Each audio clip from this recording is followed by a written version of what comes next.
दोस्तों, आप क्या जानते हैं हार्ट अटैक कैसे होता है? कैसे जाना जाता है कि ये ब्लॉकेज कहाँ पे है, कितना है? इंटरवेंशनल कार्डियोलॉजी के हमारे देश में हर साल लगभग 15 से 20 लाख केसेस होते हैं। कुछ गलतियां हम करते हैं, कुछ सावधानियां नहीं बरतते, जिनकी वजह से इन सीरियस कॉम्प्लिकेशंस हो जाते हैं। नमस्कार दोस्तों, मैं हूं doctor Anoop Tripathi, senior consultant department of cardiology, Felix hospital. आज हम जानेंगे उन सभी प्रिकॉशंस, सावधानियां, क्या क्या सावधानियां और प्रिकॉशंस हमें बरतनी चाहिए, सेफ्टी मेजर्स लेने चाहिए, जिससे कि हम एंजियोग्राफी होने के बाद हार्ट अटैक या और ज़्यादा और कुछ कॉम्प्लिकेशंस को हम उन सावधानियों को बरतने से बचा सकते हैं। एक बार एंजियोग्राफी होता है तो हम ये मान लेते हैं कि हमारा काम हो गया, मालूम चल गया, डॉक्टर ने कह दिया नहीं भाई अभी आपको कोई एंजियोप्लास्टी की ज़रूरत नहीं है, अभी आप ठीक हैं, फला फला दवा खाइए, ये काम आप करिए, आप ठीक है, आप जा सकते हैं, आपको हॉस्पिटल से डिस्चार्ज मिल जाता है।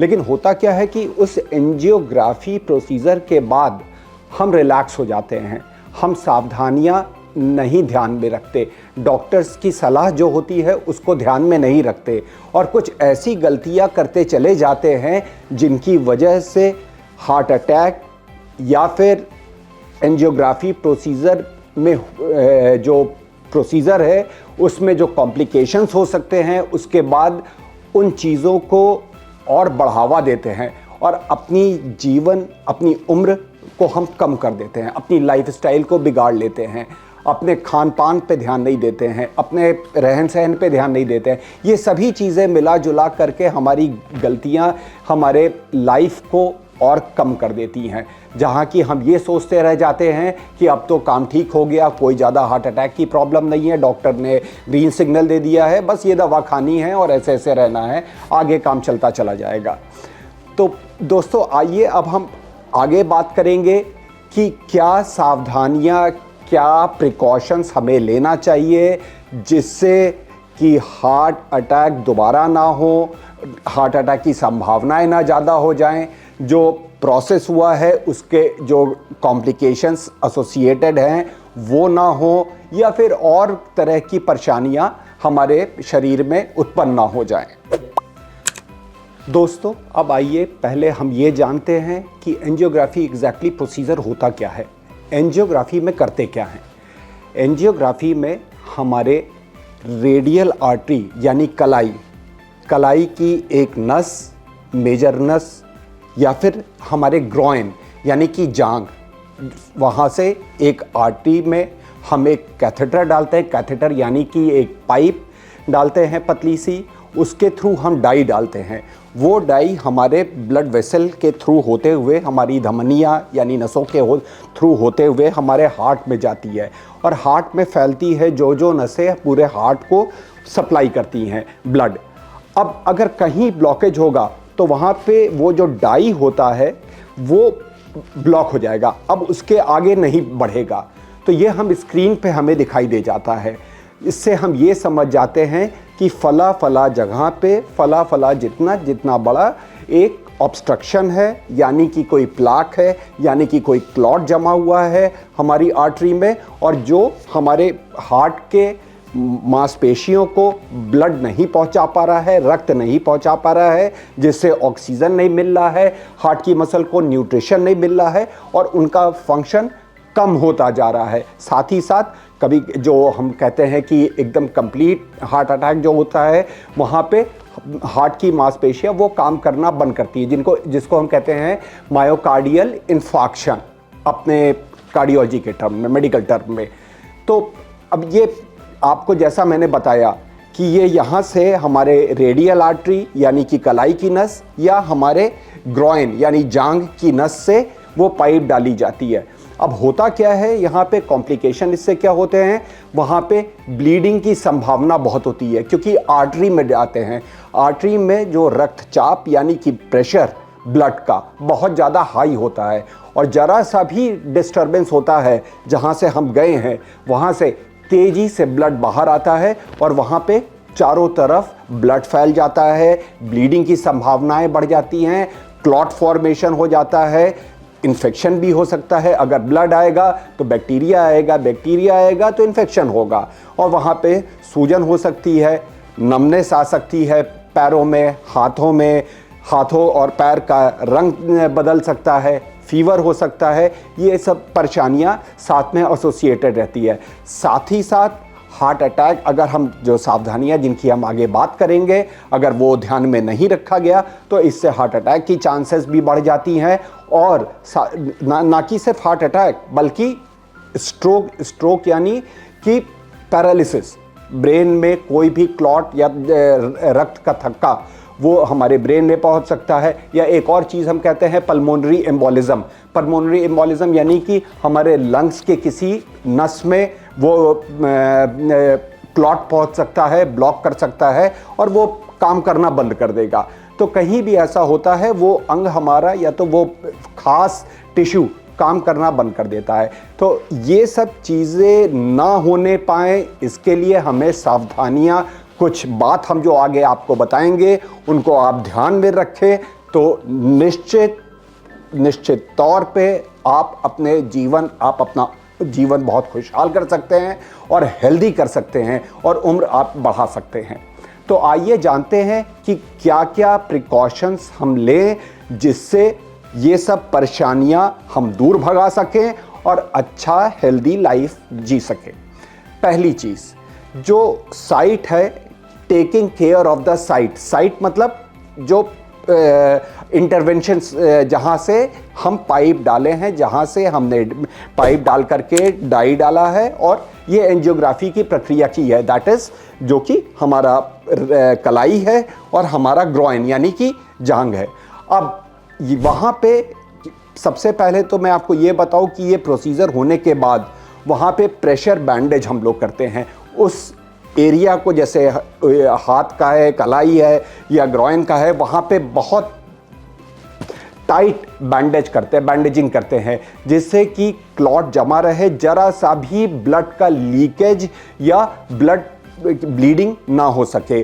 और ये जो बैंडेज होता है जनरली हम लोग 8 घंटे तक वहाँ पे प्रेशर बैंडेज लगा के रखते हैं। ये अक्सर देखा गया है कि पेशेंट्स को बहुत ज़्यादा तकलीफ़ होती है, दर्द होता है, वो कंप्लेन करते हैं कि कब तक रहेगा, उनमें प्रॉब्लम होने लगती है, सुन्न पड़ने लगती है, कलाई या पैरों में सुन्नपन आने लगता है जिसको हम नमनेस कहते हैं, आने लगता है, पेन कंप्लेन करते हैं।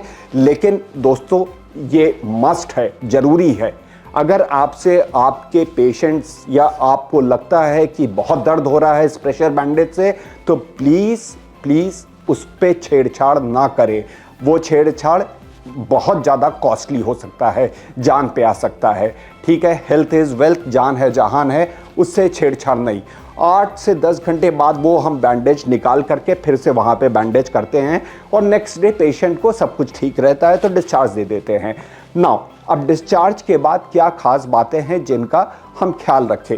एक तो जहाँ पे प्रोसीजर हुआ है उसका तो ख्याल रखना ही रखना है, हमको वो ध्यान देना है कि ज़रा सा भी ब्लीडिंग ना होने पाए या एक सिक्के के इतना बड़ा कोई कड़ापन, गिल्टी नुमा या फिर जिसको क्लॉट फॉर्मेशन हो जाता है वो ना हो, या उस एरिया का, कलाई का या आपके जांघों के पास नीलापन, कालापन ना आने पाए जो कि ब्लड क्लॉट की वजह से होता है, ऐसा ना होने पाए। इन सब चीज़ों का ध्यान दें। अगर ऐसा कुछ होता है तो तुरंत अपने कंसर्न डॉक्टर से संपर्क करें।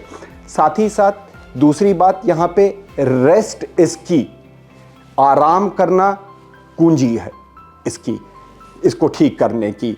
जितना आप अच्छे से रेस्ट दे सकेंगे अपने हाथ को, अपने पैर को, जहाँ जिस भी क्षेत्र से आपका, जिस भी एरिया से आपका ये इंटरवेंशन किया गया है, एंजियोग्राफी की गई है, वो उतना ही लाभदायक होगा। आप अपने कलाई को, अगर कलाई से हुआ है तो कलाई को ठीक से रखें, ज़्यादा मोड़े, ज़्यादा बेंड ना करें, ज़्यादा स्ट्रेच ना करें, पैरों को स्ट्रेट रखें। कम से कम 48 घंटे तक ये ख्याल रखें कि पैरों पे ज़्यादा जोर ना पड़े और पैर ज़्यादा आप बेंड ना करें या सोते वक्त फेंके ना या करवट ना ले, सीधे होकर के रखें। दूसरी बात, रेस्ट रखें साथ में। साथ ही साथ दूसरी चीज़ हम यहाँ पे बात करेंगे, जो डॉक्टर ने आपको एडवाइस दिया है मेडिकेशंस के बारे में, वो मेडिकेशन ज़रूर लेते रहें। जो जिसमें ब्लड थिनर आता है वो बहुत ज़रूरी है, जैसे कि इकोस्प्रिन या क्लोपिडोग्रेल या टिकेग्रेल और ब्रेंटा के नाम से भी आने आ जाती है। ये सब ज़रूर ख्याल रखें। और डायबिटीज़ है तो अपने शुगर को कंट्रोल करें, ज़्यादा मीठा उठा खुशी में ना खाएं, ज़्यादा सेलिब्रेट ना करें और डायबिटीज़ की मेडिसिन्स ज़रूर से लेते रहें। सेकेंड, अब आते हैं हम आपके हैवी वेट ना उठाएं, हम ज़्यादा वज़न ना उठाएं। जैसे आपको हम कहेंगे कि फिज़िकल एक्टिविटी रेस्ट्रिक्टेड रखें। अगर सीढ़ी चढ़ना हो तो जिस पैर से आपका एंजियोग्राफी हुआ है उसको ज़्यादा ना यूज़ करें, उसके अपोजिट का पैर उठा करके स्टेप करें और फिर ऊपर जाएं और फिर तब दूसरा वाला पैर जिसमें एंजियोग्राफी हुआ है उसको रखें। हाथ से ज़्यादा वज़न ना उठाएं, बहुत ज़्यादा, जैसे मार्केट चले गए, मार्केट में जाकर के सब्जियों का झोला हुआ या कुछ हुआ, बास्केट हुआ, इसको ना पिक करें। बाल्टी भरा पानी ना उठाएं या हैवी चीज़ घर में सिलेंडर हुआ या बॉक्स हुआ भरा हुआ, ये सब चीज़ें ना करें। स्ट्रेच ज़्यादा ना करें। ये सब, इन सब चीज़ों का खास ध्यान रखें। गार्डनिंग ना, जिनको गार्डनिंग का शौक़ है वो गार्डनिंग ना करें या स्टेयर्स बहुत जल्दी में ना करें, या अपने बच्चों के साथ, जैसे बुज़ुर्ग लोग हैं उनके ग्रैंडसन हैं तो उन ग्रैंड डॉटर्स हैं उनके साथ खेले कूदे ना, ये सब चीज़ें अवॉइड करें। अगली चीज़, ड्राइविंग अगर आपका एंजियोग्राफी हुआ है तो करीब 3 दिन तक आप ड्राइविंग बिल्कुल ना करें। उसमें आपका पैर भी इस्तेमाल होता है, आपका हाथ भी इस्तेमाल होता है और ये ड्राइविंग बिल्कुल ही 3 दिनों तक यानी 72 घंटे तक अवॉइड करें। कुछ लोग का मानना है 48 घंटे, कुछ लोग का मानना है 24 घंटे, लेकिन मेरा एक ये है कि to be on the safer side 72 घंटे तक प्लीज़ डू अवॉइड ड्राइविंग। और अगर एंजियोप्लास्टी हो रखी है तो 1 हफ्ते तक, सर प्लीज़ 1 हफ्ते तक ड्राइविंग बिल्कुल ना करें। अगर एंजियोप्लास्टी है 3 दिन तक ड्राइविंग ना करें यदि एंजियोग्राफी हो रखी है। अगली चीज़ मैं आऊँगा आपके खान पान, lifestyle. Maintain a healthy lifestyle please. If you had been a smoker, smoking के बारे में मैं एक आपको बात बताना चाहूँगा। किसी ने कहा है कि it is one of the biggest and worst evil that a man has created. इंसान का बनाया हुआ सबसे भद्दा, सबसे गलत, सबसे नुकसानदेह अगर कोई चीज़ है तो वो उसमें से एक आती है smoking. Please do avoid smoking, avoid alcohol, avoid fatty meal यानी तेल, घी, डिफरेंट तरीके का तेल, घी, या कई दिनों से हॉस्पिटल में थे और कुछ नहीं खा रहे थे, टेस्ट आपको चेंज करना है तो बर्गर खा लिया, पिज़्ज़ा खा लिया या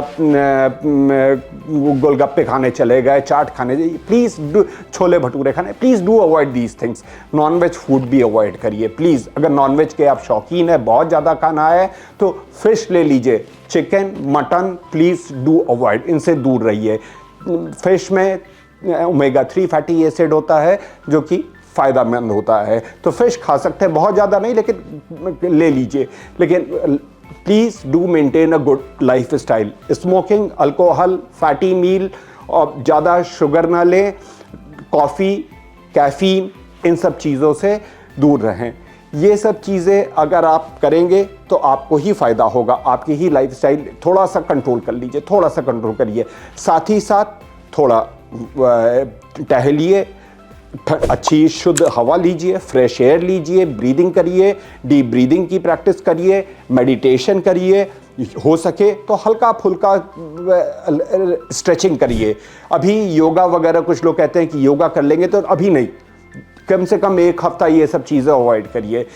ये सब चीज़ें अगर आपने ध्यान में रखा तो यकीन मानिए आपकी लाइफ, आप अपने आप को भगवान बनाएंगे अपना, और उम्र आप अपनी बढ़ा देंगे, एंड आप खुश रहेंगे, आपकी फैमिली खुश रहेगी, and definitely you are going to live a very healthy life and long life. Remember it, remember at the end I would like to say health is wealth, जान है जहान है। ख्याल रखिए अपना, जरूरी नहीं कि सिर्फ दवा ही और डॉक्टर ही ठीक करेगा, आप खुद के डॉक्टर बनिए और अपने आप को मजबूत कीजिए, मन से तन से आगे बढ़िए। Live a long life. Thank you. अगर ये वीडियो अच्छा लगता है तो do like it and we will come up, Felix hospital will come up with more such informative video in future. Thank you, नमस्कार।